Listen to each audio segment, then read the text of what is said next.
Guru Nation, how's it going? How's everything going? Here, after an IMV, interim monitoring visit, just had some thoughts today. So, I've been working with the site, and they've been improving on data entry and on answering queries and those kind of things. Some sites, especially the big sites, they get behind on these things, and then as a CRA, because these are big sites that the sponsors wants to keep using. So the CRA really has to learn soft skills here. And it's not, Chris tells the students all the time when they come over to start interning, there's the good cops and the bad cops when it comes to CRAs, but really you want to be like a mixture of both. Like, you want to find things, even minor things, but you need to know how to prioritize what's important at that time. And nothing besides patient safety, in my opinion, nothing's more important than getting the data entered in a timely manner. So the sponsor, because remember, who's paying for the study? It's the sponsor.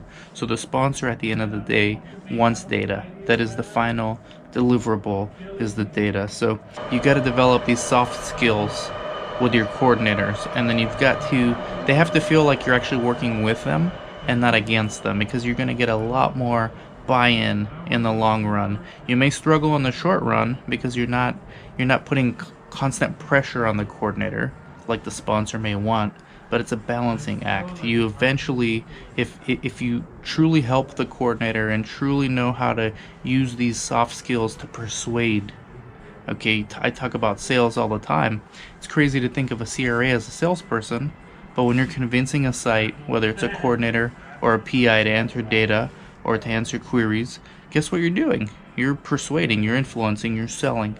So it's important, just as important, to pick up these soft skills as it is to learn all these hard skills, like knowing what Alcoa-C is, and then keeping the site accountable with IP accountability and GCP and the protocol. That's all important. Patient safety, remember, is number one most important thing, but the soft skills, I think, is truly what separates the really good CRAs and the ones that are successful with their sites, and at the end of the day the sponsor's happy, versus the ones who just put constant pressure on the sites to where the sites will ignore them. And just wanted to share that with you as I'm doing my monitoring. Usually I'm on the side of the site, but now my perspective is flipped to where I'm actually a CRA for a good amount of time. So just wanted to share some thoughts with you. Work on your soft skills, CRAs. Talk to you later.